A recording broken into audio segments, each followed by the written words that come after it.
Vous écoutez Le Salon dans tes oreilles, une balado-diffusion dans laquelle des auteurs, des autrices et des personnalités discutent de leurs livres et des sujets qui animent l'actualité littéraire. Les enregistrements ont été faits lors du dernier Salon du Livre de Montréal. Alors, bonjour tout le monde. Bienvenue à cette causerie confidence avec la grande écrivaine Marie Laberge. Je m'appelle Billy Robinson, je suis libraire et chroniqueur littéraire et il me fait vraiment plaisir de retrouver cette grande Marie. Bonjour. C'est un ami aussi, on va le dire. On va se dire tu, on ne fera pas semblant qu'on est à vous. Voilà, on est à tu, merci. à toi. On va se tutoyer. Oui, alors, oui, c'est vrai que c'est un plaisir. Ah, mais merci, c'était vraiment un plaisir. J'avais vraiment hâte. Est-ce que je suis obligée de faire des aveux? Ah, Ça s'appelle confidence. c'est certain que je vais t'amener là. Essaye. OK, t'essayes. Puis moi, je résiste. J'aime ça, tu sais que j'aime les femmes fortes. Oui, je sais, j'aime ça aussi. Alors, tu es ici pour nous parler, en fait, de Contre-coup, ton nouveau roman. Un roman qui était attendu, certes, mais qui est arrivé vraiment par surprise, je trouve. J'imagine que la pandémie a fait aussi que tu as t'as eu du temps pour y penser, pour y réfléchir. C'est oui. bizarre parce que j'avais commencé à l'écrire aux États-Unis. Donc, il y a, je ne sais plus trop, en 19. Et puis vers le mois de mars de 2020, j'avais fini le premier jet, comme d'habitude, à peu près 3 mois pour écrire le premier jet. Puis là, j'allais faire un autre projet. Et là, la pandémie qui régnait beaucoup au Canada, d'après les nouvelles que je lisais, mais pas du tout aux États-Unis, d'après l'épicerie où j'allais. Non, mais vous dire à quel point il n'y avait rien, je pensais rien, c'était pas grave. Du coup, j'ai fait, coudonc, ça a l'air que ça meurt à douzaine au Québec. Ça doit mourir ici aussi, mais on ne le sait pas, ce qui était le cas. Alors que je suis remontée. Et puis, j'ai pas changé mon rythme. Je me suis remis à travailler tout simplement en isolation. J'ai commencé avec la quarantaine, puis après ça, j'ai continué. Mais c'est mon état naturel, l'état solitaire. Oui. C'est pas quelque chose de trop souffrant pour moi. Oui. Donc, ça n'a pas changé grand-chose. La pandémie, outre le fait de peut-être voir les amis, la famille. Oui, mais en finir à un moment donné avec l'isolement, puis aller voir le monde qu'on aime, faire un souper, faire un gros party avec le monde que j'aime, bien là, ça, il n'y avait pas. Ouais. Mais ça, c'était pareil pour tout le monde. Mais c'est correct parce que la vie est quand même généreuse. Je suis restée en forme, j'ai pas été malade. Fait que moi, à partir de là, j'avais rien à dire. Voilà. Rien à dire. Merci, bonsoir. Le plus important, faire attention. Ce nouveau roman nous parle en fait de cette histoire assez troublante de cet homme qui va commettre l'irréparable, qui va assassiner 3 vies vraiment de façon abrupte et assez rapide. Une vraie fusillade. Une vraie fusillade. Et c'est les contre-coups, justement. C'est tous les effets collatéraux que ce drame-là va apporter, autant pour lui, un peu. Un peu pour lui, pas beaucoup. Mais tu te tiens beaucoup autour des gens, de tous ces gens autour de ces victimes-là. Et c'est ce qui me troublait, en fait, c'est que, oui, il y a les victimes, c'est horrible, mais les gens qui restent. Et je pense qu'encore une fois, ce genre de thème-là t'interpelle. Là. Les gens tout le temps. Oui. Pour moi, c'est sûr qu'il y a le coup, et on aurait pu devenir comme sanglant puis en parler longtemps. C'est pas ça qui m'intéressait. Ça m'intéressait même pas de commencer à regarder le tueur ou à l'analyser ou à lui donner une chance de s'expliquer. Ça, non. Mais les proches. Il y a une famille, un tueur a une famille aussi. Un tueur a des parents. Un tueur a du monde autour de lui. Il tue des gens, qu'il y avait des gens autour de lui. Tu sais, Billy, quand on arrive aux anniversaires des tours de New York, ils disent toujours, il y a eu 3000 morts. Puis à chaque fois, ça me fait 3000 plus combien?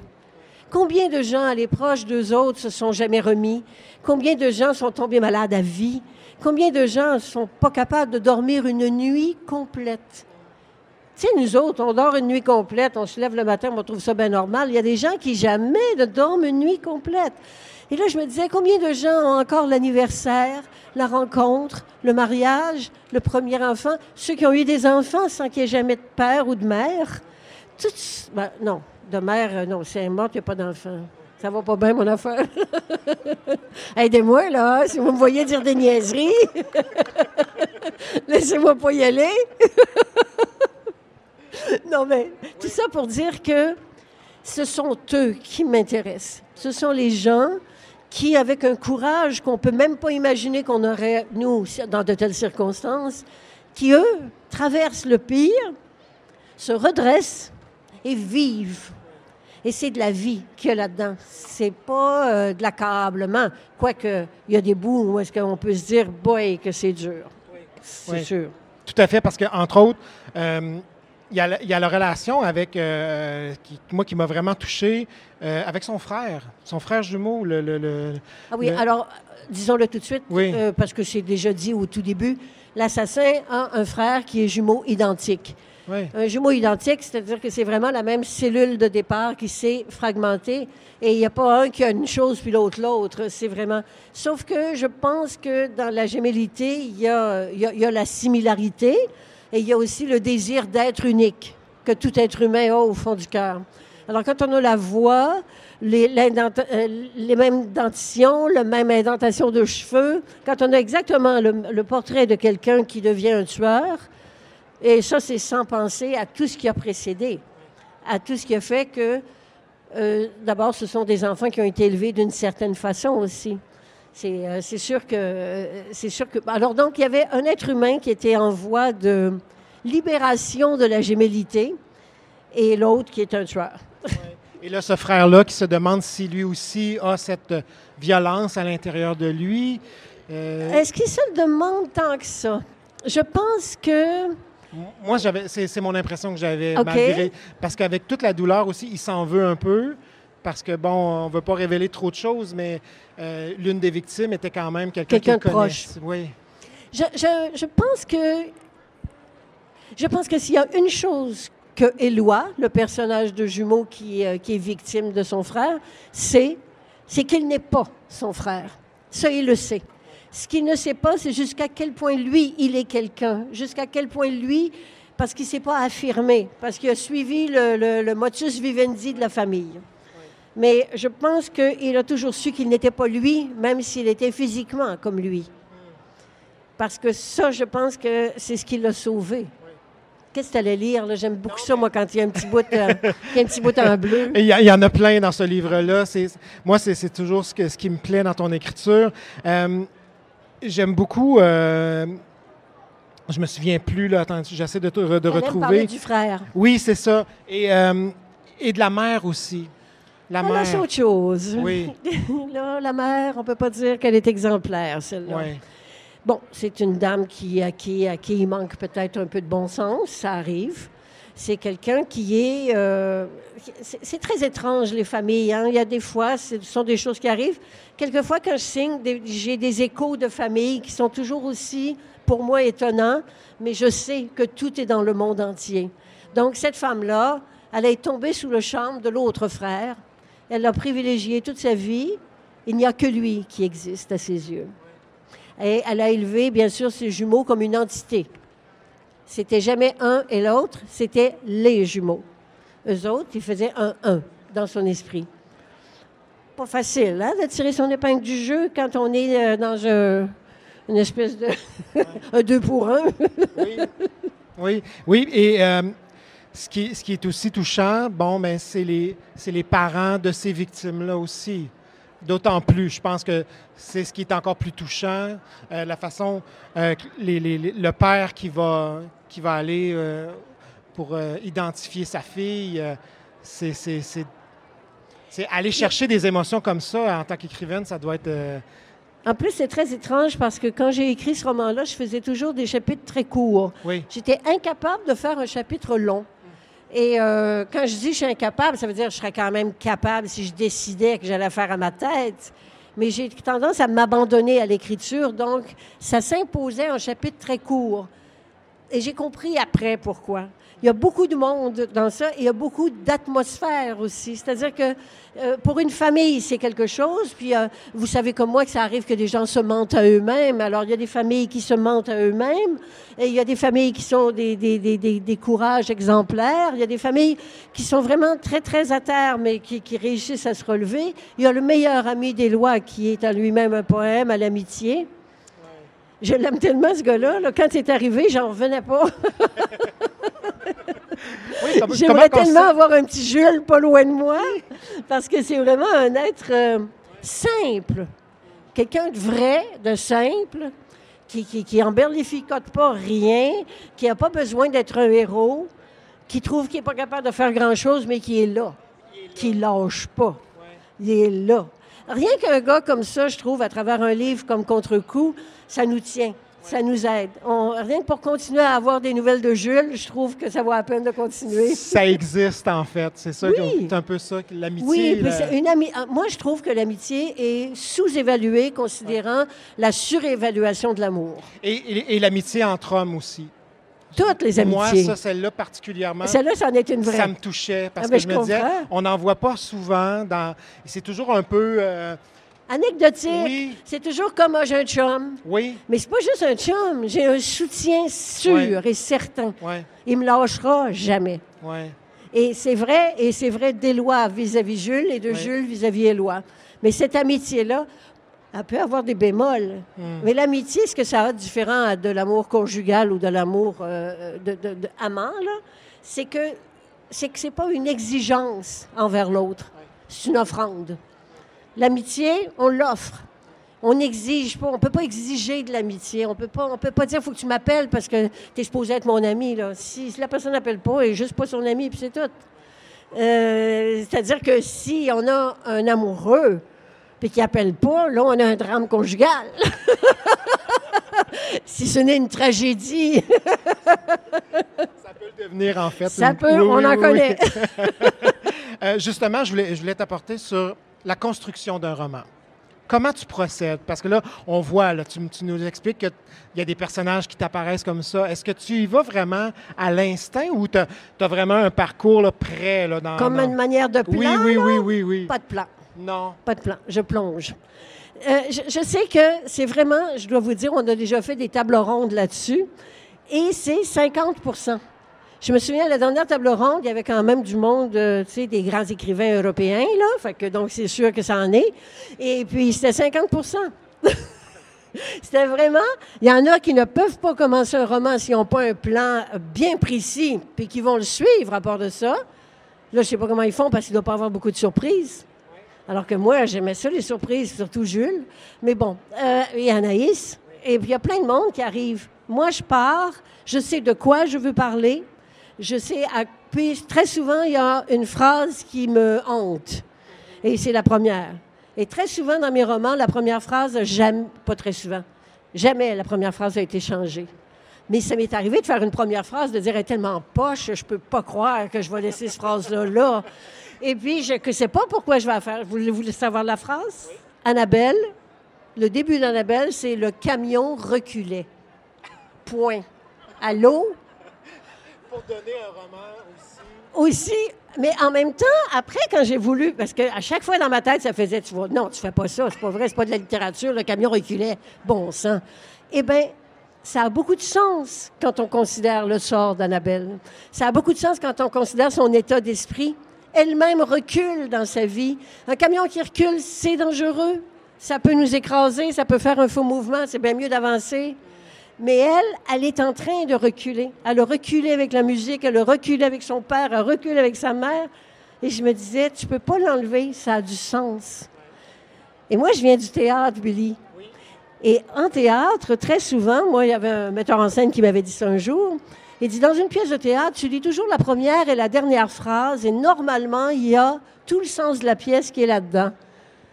Et après la trilogie, j'avais fini. Je me suis dit, oh boy, je me demande c'est quoi la première phrase pour la dernière. Et je l'ai fait, l'exercice. Écoutez bien, la première phrase de Gabriel, c'est Gabriel qui dit « Cet enfant va me tuer ». Et la fin de Florent, la dernière phrase, c'est « Elle ne nous a pas tués ». Et je l'ai fait inconsciemment, sans plan garanti. C'est fou, hein? C'est la force de la littérature, c'est la force des mots, c'est la force aussi la force d'une chose que j'ignore et avec laquelle j'écris. Voilà. Il y a un mystère dans l'écriture pour moi que je désire garder mystérieux. J'ai pas envie de m'expliquer quelque chose. Analyser tout ça, surtout pas. Moi, je suis pas une fille qui fait une thèse de doctorat sur moi, là. Oui. Et je suis pas non plus en train de faire une psychanalyse. Ça m'intéresse pas de savoir comment je vais. Ce qui m'intéresse, c'est savoir comment eux autres vont. Comment eux autres. Est-ce que ça dit de moi? Je m'en fiche un peu. J'ai jamais pensé, ça me frappe là en vous voyant, à ce que vous alliez penser de moi en lisant ce roman-là. Très souvent, les gens se disent « Ah, oh, ça a dû vous arriver » ou « Vous connaissez quelqu'un à qui c'est arrivé ». Non, parce que quand c'est arrivé, je ne le raconte pas. Et des fois, il peut y avoir quelque chose qui m'a appartenu dans une autre circonstance, à travers une autre émotion, que je peux voir. Mais c'est rare, rare. Et quand ça m'arrive, je fais « Oh, ça, c'est quand ma belle-mère est morte. Ah, OK. » Mais c'est tellement trafiqué que même mes sœurs ne savent pas. Il n'y a personne qui le sait. Même moi, je ne sais pas vraiment. Ça peut me frapper à un moment donné. Mais tout ça pour dire que faire un plan organisé au départ, ce serait, pour moi, manquer le meilleur. Parce qu'il y a quelqu'un dans moi qui sait mieux écrire que ce que ma tête sait.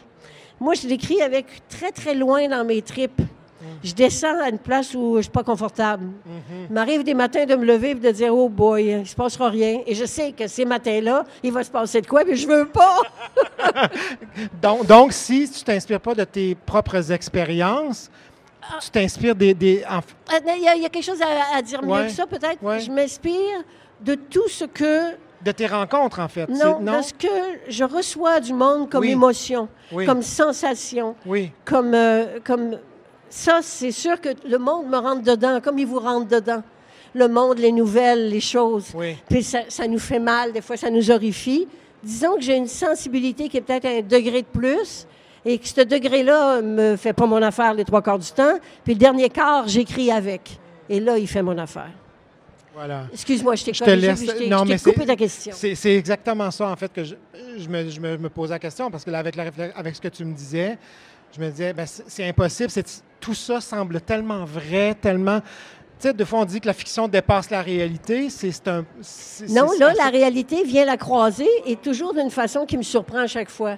Parce que des fois, je me dis, d'après moi, là, je vais être correct, il n'y a personne qui va m'arriver avec quelque chose comme ça. Revenir de loin, le roman Revenir de loin, où une dame sort d'un coma après 15 jours puis ne reconnaît personne de ses choix antérieurs, son mari, la fille, tout ce monde-là, ça ne fait pas son affaire pantoute. 15 jours après la sortie du roman, je reçois un courriel. Un gars qui, à 15 ans, a eu un coma de 15 jours et qui a demandé à être en famille d'accueil ensuite parce que toute sa famille, c'était impossible pour lui. Il n'y avait personne qui lui convenait ou qui lui semblait être de sa race. C'est fou. Alors, moi, ça a fait, là, la réalité dépasse encore la fiction. La fiction, c'est toujours une façon de réinventer un monde qui nous est rentré dedans, qui nous a secoués, qui nous a ébranlés. Comme les lecteurs doivent être ébranlés à lire certains de ces passages-là. Est-ce que tu as déjà commencé à recevoir un peu de retour? Est-ce que les gens te disent... Un petit peu. Ouais. Le retour le plus dur, c'est « Ah, je l'ai lu en une journée et demie. » Moi, je dis « Ça m'a pris 2 ans à l'écrire. » Fait que là, attendez-vous pas d'en avoir un autre la semaine prochaine. Oui, c'est un peu ça aussi. C'est un peu comme tout le processus d'écriture et tout ça. Il y a ce côté très intime où là, tu es tout seul devant ton ordinateur. Et là, non, devant ma page. J'écris à la main. Tu écris à la main. J'écris à la main. Je ne suis pas devant, je suis penchée. Wow. Et en étant penchée, je peux m'épancher. Hey, les verbes là, de la langue française sont quand même faits dans le bon sens. Regardez, si on est devant, je suis déjà en train de le lire, je suis déjà en train de le juger, je suis en train de sous-peser ma phrase. Ça, c'est ma 2e étape. À la 2e étape, je check. Puis je dis, c'est-tu bon, c'est-tu pas bon, c'est-tu branlant, ça va-tu à la bonne place? Mais de même, je peux dire tout ce qui vient du tréfonds, et je me dis toujours, ça se passe entre moi et la poubelle. Il n'y a personne qui le voit, tu n'as rien qu'à le jeter si ça ne fait pas ton affaire. Mais là, dis-le. Là, tu le dis. Même si ça t'horrifie, tu le dis. Tu l'écris. Et tu es la seule à parcourir ces manuscrits. Ah oui, il n'y a personne. Si je meurs avec un manuscrit, vous n'aurez pas le livre. Sauf si quelqu'un désobéit, comme l'ami de Kafka. Oui. Oh non! Tout à l'heure, tu t'as abordé brièvement le personnage d'Anaïs. Oui.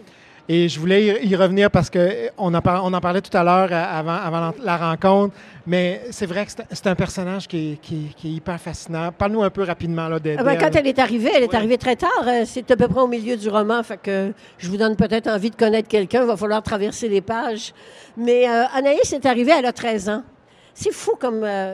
tu vois, Annabelle avait 13 ans. C'est fou comme cet âge-là me semble un âge extrêmement pivot. Oui, c'est un pivot dans la vie. Peut-être c'est 14, là, ça dépend des gens, mais bon, il reste que l'adolescence, c'est quand même un moment où on devrait se choisir en sachant que tout le monde veut qu'on choisisse d'autres choses. Fait que c'est un peu compliqué. Alors, Anaïs, elle est apparemment très sûre d'elle. Elle est comique comme ça se peut pas. Mais c'est quelqu'un qui n'a pas tant d'assurance que ça. Mais en même temps, c'est un personnage qui s'est imposé. C'est la sœur, donc, d'une des filles qui a été tuée. Et elle avait une affinité avec sa sœur. C'est-à-dire, c'était son orientation sexuelle. Sa sœur hésitait, elle ne savait pas trop, c'était aux femmes ou aux hommes, elle ne savait pas. Elle, Anaïs, elle le sait. Elle, Anaïs, elle rien. Mais elle fait semblant qu'elle a bien du front. Mais elle n'a pas tant que ça. Ben, elle n'a apparemment. Mais ce qu'il y a surtout, c'est qu'elle est, pour moi, c'est drôle parce que c'est comme un côté féminin à Jules, parce qu'elle est avec Éloi, et ça, c'est le personnage d'Éloi qui trimballe Anaïs. C'est quelqu'un qui est arrivé comme ça. Je ne l'ai pas prévu du tout. Je ne pensais pas qu'Anaïs viendrait.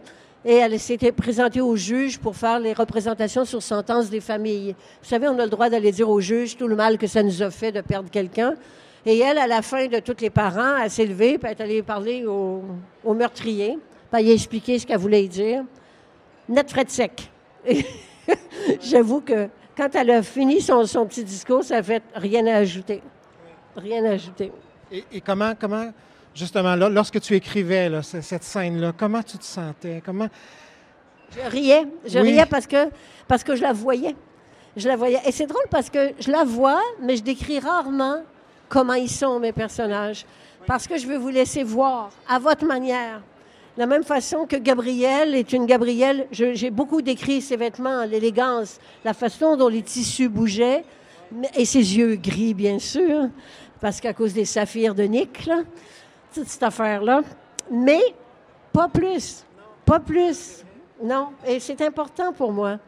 Mais moi, quand je l'écrivais, je la voyais. Mais je voyais ses yeux. Je voyais la flamme dans ses yeux. Je voyais aussi, je me disais, eh boy, qu'elle va en faire des erreurs, celle-là. Mais en même temps, après, elle est restée. Moi, je marche mes romans. Fait que quand j'ai fini d'écrire, je pars puis je m'en vais marcher. C'est pas pour rien que je suis sur le bord d'une plage, parce que j'aime mieux marcher sur le bord de la mer que marcher dans une ville. Mais je marchais puis je me disais, oh, elle me laissera pas tranquille, elle. Elle va revenir. Elle va revenir? Non, elle est revenue dans les pages. Oui. Elle aurait pu rester là puis bye, mais ça n'a pas fait ça. Ça n'a pas fait ça. J'ai le goût, en fait, parce qu'il nous reste, malheureusement, le temps passe super vite, comme à chaque fois. Non, il nous reste encore un beau 8 minutes, mais, tu sais, c'est comme... On est riche, on voit 8 minutes. C'est ça, on a 8 minutes. En fait, j'ai plein de questions. C'est fou, là, c'est comme... On en avait pour 2 heures. On en avait pour 2 heures, en fait. Mais peut-être pas vous autres. Peut-être que c'est pas très confortable, finalement. J'avais le goût, justement, puisque la rencontre s'appelait « Confidence », je me suis amusé à mon tour d'aller sur Google et de fouiller quelles étaient les questions qu'on posait à des gens lorsqu'on voulait avoir des confidences. Alors là, je me suis dit, on va jouer aux confidences avec Marie. Je sais qu'elle va me le permettre. Oui, certain. Alors, elle me l'a permis. On essaye. On l'essaye. Alors, attention. Le proverbe ou la maxime qui vous décrit le mieux. On peut y laisser un petit peu de temps. On va jaser en attendant, nous autres. La première qui m'est venue, c'est « Les chiens aboient, la caravane passe ». Bravo. Hein? Laissez dire, puis y aller. Vas-y. Bravo. Mais l'autre, c'est celle de mon père. Mon Oui. père disait toujours « Laisse pisser le veau ». Ça me faisait tout le temps « Apprends à freiner, puis attends ». Parce que moi, j'attends jamais. Ouais, c'est ça. Est-ce que tu... Ça me décrit pas. Ça décrit ce que mon père voulait tellement que je devienne. C'est déjà quelque chose dans le niveau de confidence. Quand même. Oui, ça va bien, OK. La qualité que vous admirez le plus chez les gens? Le courage. Oui. Oui. Le courage, ça vient du cœur. Et on ne peut pas avoir de courage sans avoir de cœur. Le mot vient du mot cœur. Ouais. Fait que ça, c'est bon. Vous êtes d'accord, j'aime ça. Ouais. Maintenant, le défaut ou la difficulté à tolérer chez les gens. Si c'est tolérable, moi, ça ne l'est pas. C'est le mensonge, l'hypocrisie, le déni, toutes les formes de fuite. Bon, le contraire du courage, on peut dire que je suis cohérente. Y a-t-il une personne que vous admirez le plus, vivante ou décédée? Oui, il y a des gens que j'admire, certainement. Je les admire. Alors, dans les morts, il y a Camus, pour sa gestion de son sens moral et de ses sens. Parce qu'il y avait des appétits qui n'étaient pas moraux, et il y avait un sens moral aigu. Et il a toujours jonglé toute sa vie avec ce problème-là. Et ça, j'aime assez. Et ma première belle-mère. Ah oui? Oui. Pourquoi? Peut-être juste parce que c'était une femme d'une intense dignité et d'un grand courage et d'une générosité illimitée. Non, non, je l'ai adorée. C'est pas vrai que les belles-mères, on ne s'entend pas avec. En tout cas, pas celle-là. Elle est restée dans ma vie après son fils. Son fils est parti, puis moi, je suis restée avec elle. Votre talent caché. La cuisine, je dirais. Ah oui, hein? Oui. Ah ben là, je suis bien d'accord. C'est un plaisir Oui. aussi, hein? Oui. C'est ça qu'il y a. Encore là, le partage. Oui, puis mijoter de quoi, là, puis Créer. se forcer, tu sais. J'aime ça. Quel rêve souhaitez-vous réaliser? Ça, j'avoue que... Non, je suis pas quelqu'un comme ça. J'ai pas des rêves, là. Quand j'étais plus jeune, je voulais à tout prix faire ce métier. Mais je pensais pas écrire, par exemple, puis devenir... Non? Non, je pensais faire du théâtre, faire ce que j'ai fait. Et puis, non, j'étais pas en proie à ça, là, un rêve. Non, je suis peut-être plus rationnelle que ça. J'ai pas de rêve. Moi, c'est durer. Je me dis, durer serait bien. Surtout à mesure qu'on prend de l'âge, tu sais, on se dit, oh boy, là, je t'avais de pogner le champ. On verra. Oui, On verra. d'ailleurs, j'ai pas le choix de rebondir sur le fait que c'est ton anniversaire demain. Ah ben oui! Alors, bon anniversaire, Marie. C'est bien dur de le cacher, hein, parce que c'est marqué dans le dictionnaire. Oui, une fois qu'on est là... Oui, puis la date est là, fait que quand même que je voudrais faire semblant que j'ai 20 ans de moins. Eh ben non! Eh ben non. Quel genre d'enfant étiez-vous, chère Marie? Timide et triste. Très timide. Très réservé et très triste. La sensibilité, quand on est petit, c'est dur à vivre. Est-ce que c'est la littérature qui t'a sauvé? Mais je n'étais pas en péril, j'étais triste. Ouais. C'est pas la même Non, chose. c'est vrai. J'étais pas dramatiquement triste, j'étais triste. Excuse-moi. Mais alors, les histoires m'ont beaucoup aidé. Mais toute ma vie, quand quelque chose ne fait pas mon affaire, je vais imaginer une histoire pour m'échapper, pour m'en aller ailleurs. Mais je viens d'une famille très, très nombreuse. On était beaucoup dans une toute petite maison. Alors, on est à la fois très seul et très entouré. Et ça, c'est un drôle de contraste. On est très responsable et très laissé à nous-mêmes. C'est vraiment bizarre. Mais c'est de là que je viens. C'est bien. Et dernière petite question. De quoi es-tu le plus fier? Des gens que j'aime et qui sont dans ma vie. C'est de ça que je suis le plus fière. En fait, je pense que je suis fière d'être capable d'aimer autant. Parce que je vois tellement de gens privés de cet élan-là. C'est comme dormir. Hein? Moi, je suis capable de dormir et je suis capable d'aimer et j'aime aimer. Je veux dire, c'est pas quelque chose ça me coûte pas cher. Je sais pas comment le dire autrement. J'aime les gens. Et c'est pour ça que j'écris sur des gens que je connais pas, mais que je crée. J'aime la vie.